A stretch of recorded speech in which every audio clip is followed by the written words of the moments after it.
салом ба ҳама. рӯзи 20 январ қуръакашии якчорфинали ҷоми Испания баргузор шуд. ҷуфтҳо хело ҷолиб шуданд. Реал Соседад бо Осасуна бозӣ мекунад, Леганес бо Реал Мадрид рақобат мекунад, Атлетико бо Хетафе ва Валенсия бо Барселона рӯбарӯ мешавад.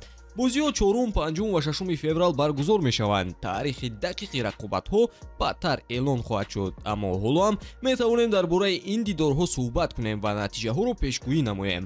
ҳамзамон ҳамаи инро мо дар канали телеграмиамон низ бо шодӣ ва хурсандӣ муҳокима мекунем. мо вақти бозӣ эфир мегузаронем ва бо мухлисон мисли шумо гуфтугӯ мекунем. силкаашро дар описания ёбед ва ба мо ҳамроҳ шавед. мебинем ки кадом дастаҳо ба полуфинал метавонанд бароянд.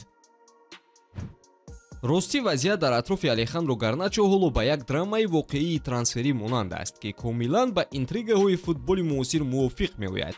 футболбози ҷавони аргентинӣ бозингари бо истеъдоди бузург аст, вале мавқеи ҳозираи ӯ дар Манчестер Юнайтед саволҳои зиёдеро ба миён меорад. аз як тараф Гарначо аллакай нишон дод ки метавонад дар лаҳзаҳои муҳим таъсирбахш бошад. аз тарафи дигар шакли ҳозираи девҳои сурх ва фалсафаи Рубен Аморим ба назар мерасад, ки барои ин бозингари 20 сола нофаҳмоиҳоро ба вуҷуд меорад.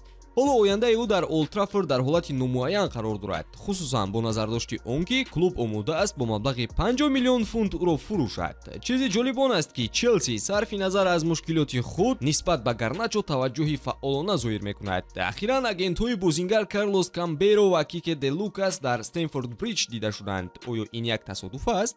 аслан не, хусусан вақте ки ин сафар дар вақти бозӣ бо Вулверхемптон сурат гирифт. аммо ин ҳикоя паҳлӯҳои дигар ҳам дорад. гуфта мешавад ки Челси аз муносибати Гарначо нигарон аст ва ин тааҷҷубовар нест. агар ба назар гирем ки клуб то чӣ андоза ба устувории ҳайати худ кӯшиш мекунад. аз нуқтаи назари Манчестер Юнайтед қарор дар бораи фурӯши Гарначо метавонад як қадами хатарнок бошад. Гарначо то ҳол яке аз ситораҳои ояндадор ва ҷавони умедбахши даста боқӣ мемонад. агар ба ӯ вақт бештар барои бозӣ ва боварӣ дода шавад, ӯ метавонад дар солҳои наздик бозингари калидӣ гардад. аммо барои Челси чунин трансфер як интиқоли ҷиддӣ хоҳад буд, ки нишон медиҳад клуб мехоҳад дар сатҳи баландтарини лигаи Англия баргардад. аммо набояд фаромӯш кард ки як бозингар наметавонад ҳамаи мушкилоти даставиро ҳал кунад. ҳар гуна натиҷае ки аз ин ҳикоя пайдо шавад, сагаи трансферӣ дар атрофи Гарначо равзанаи зимистонаро бозам шавқовартар мекунад. танҳо интизор мешавем ва мебинем ки оё Челси қадами қатъӣ мегузорад ё Юнайтед роҳи нигоҳ доштани ин истеъдодро меёбад. дар ҳар сурат ин сюжет ваъдаи ҷолибӣ дорад. вазъият дар атрофи эҳтимоли гузариши Маркус Решфорд ба Барселона хело мураккаб ва бисёр ҷабҳа ба назар мерасад. аз як тараф қарордоди иҷораи ҳамлагари 27-солаи Манчестер Юнайтед метавонад ба хатти ҳамлаи каталониҳо нерӯи нав зам кунад.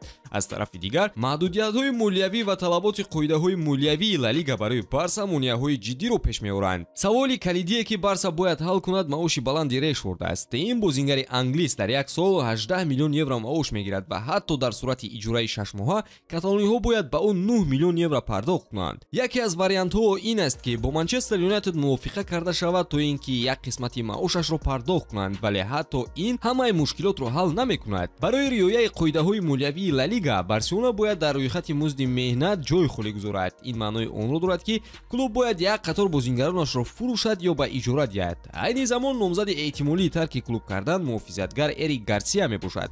Жирона омода аст барои ӯ 7 миллион евро ва 3 миллион ҳамчун бонус пардохт кунад. илова бар ин тарки клуб кардани Гарсия ба Барселона имкон медиҳад ки 6 миллион евро аз ҷиҳати маош сарфа намояд, ки ин қариб тамоми хароҷот барои иҷора гирифтани Решфордро мепӯшонад.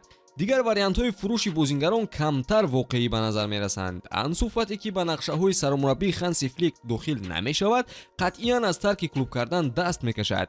гузариши Оскар Мингеса аз Селта ба Астон Вилла ки метавонад ба Барселона даромад орад, ғайриимкон менамояд, зеро англисҳо аллакай бозингари лозимаашонро ёфтаанд. агар Барселона тавонад Эрик Гарсияро фурӯшад, гузариши Решфорд метавонад сурат гирад. ин ҳамлагар метавонад ба нилдориҳо қувваи иловагӣ дар ҳамла диҳад, махсусан дар шароити набудани нишонзанҳои устувор. аммо бо назардошти мушкилоти молиявии клуб, роҳбарият бояд бо эҳтиёт амал кунанд то аз мушкилоти сабти бозингарони нав ҷилавгарӣ кунанд.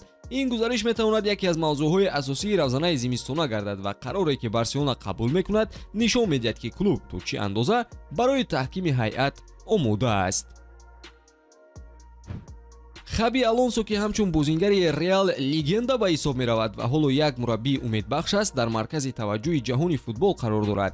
Баъд аз овозаҳо дар бораи он ки Карло Анчелоти метавонад дар охири мавсим вазифаи сармураббии Реалро тарк кунад, номи Алонсо ҳамчун ҷойгузини ӯ бештар шунида мешавад. Алонсо ки айни ҳол муваффақона роҳбарии дастаи Байери Ливеркузенро ба уҳда дорад, як қадами бузург дар карьераи мураббигии худ гузоштааст.